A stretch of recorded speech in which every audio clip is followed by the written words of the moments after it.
showing you how to change the fabric on your door cards or door panels, whatever you want to call them. Um, so yeah, let's jump into it. So as you can see here, I've already done this one door, and I still have this door to do. So it's kind of a before and after. So yeah. So what you will need to do this is, first of all, your fabric of choice. As I showed you guys earlier, I already have the fabric picked out. And this one is actually, I cut it already to the size it needs to be cut. Next, you're gonna need a screwdriver for getting your door panel off to redo. You're gonna need a flathead screwdriver or a trim panel tool if you don't want to mess up your trim or anything. You can do it with this, with a really thin flathead, as long as you're careful. I just didn't feel like buying a trim panel kit. You're gonna need some kind of squeegee or like a credit card to help push the fabric into the little crevices. Figure it's safe just to have a Sharpie, so if you need to mark anything on your fabric. You're gonna need some scissors, a razor blade for cutting the excess fabric, and you're gonna need, this is what I find to be best for it, is this Gorilla Spray Adhesive Heavy Duty.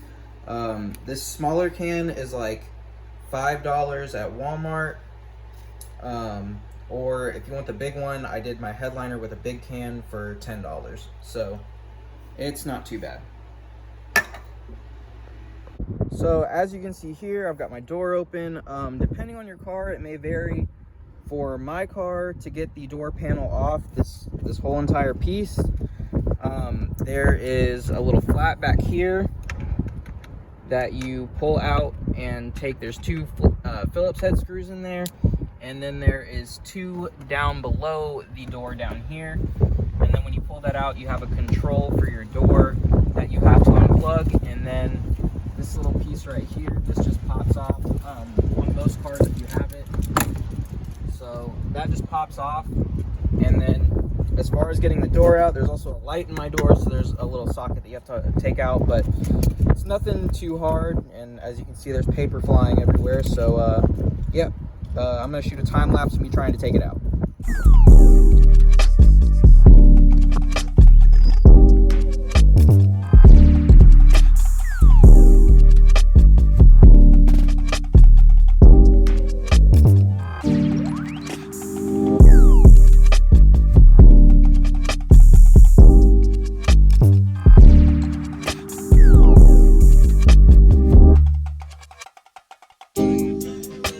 Got the door panel out, I'm able to go ahead and start doing this. But side note, most of your door is going to be held in with clips like these, so be careful not to break these, because they can break pretty easily if you're not careful. Don't just go yanking your door out, you know.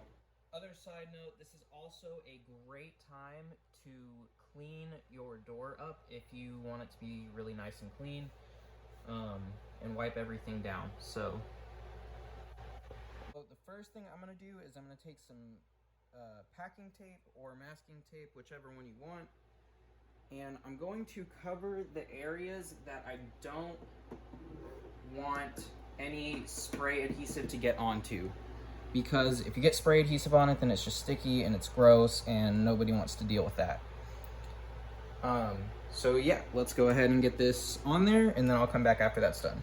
So the next thing you're going to want to do after you've taped off what you don't want painted, or not painted, to get your adhesive on, is you're going to take your fabric and you're just going to go ahead and you're going to kind of line it up where you want it.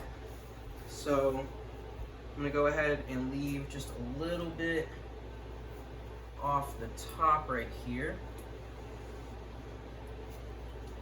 Gives me some room to work with, and to leave some excess fabric so I can tuck after I get done putting it in. You want to leave yourself a little bit of extra fabric on these outsides, so that way when you cut, you have a little bit of fabric to tuck in, so that way it stays clean and doesn't have any problems. Alright, so the next step is going to be actually putting your adhesive on and kind of making sure that it is flat. This is where your card is going to come in handy, or your squeegee, whatever trim panel tool. And then I have this little thin flathead screwdriver to help me tuck into these corners after I glue down. So I'm going to start by lifting the top of this just a little bit, giving myself some room to cover the fabric with some spray adhesive. You want to spray an even coat, and you don't want to spray too much because then it's going to seep through the fabric and it's not gonna look good. Just gonna give it some light spray right here.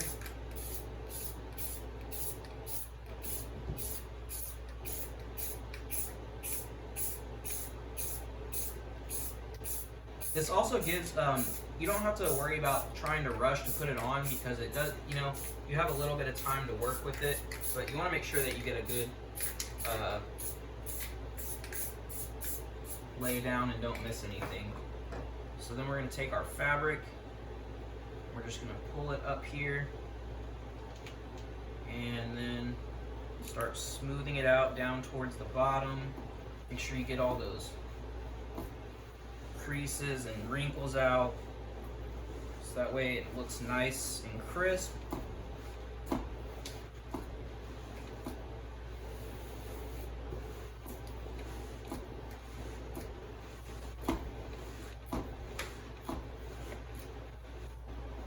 And then you're going to repeat the same step. After this dries, you're going to peel it back this way, and you're going to repeat the same step for the bottom and going down. So I'm going to do that and then come back and show you guys how to tuck, cut, and finish it off. Alright,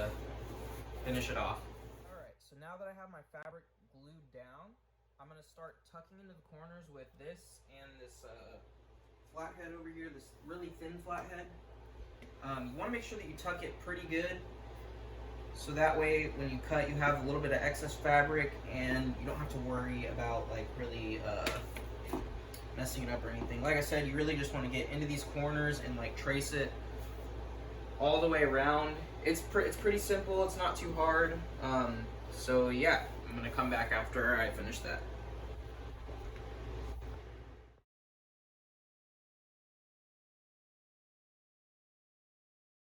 Alright, so after you've tucked it in, you'll have like a clear line right here where you can see that you tucked it in. What you're going to want to do is you're going to take your razor blade and you're going to leave about that, maybe 1/4 of an inch off, that you can tuck in all the way around, so that way it looks clean. And then the rest is just excess fabric that you can throw away or do whatever you want with. After you've gotten everything tucked in, it should kind of look like this. Nice and smooth. You have your excess fabric tucked into these little corners and everything. And it looks all clean, especially like back up in here. And yeah, let's go put this back on the car.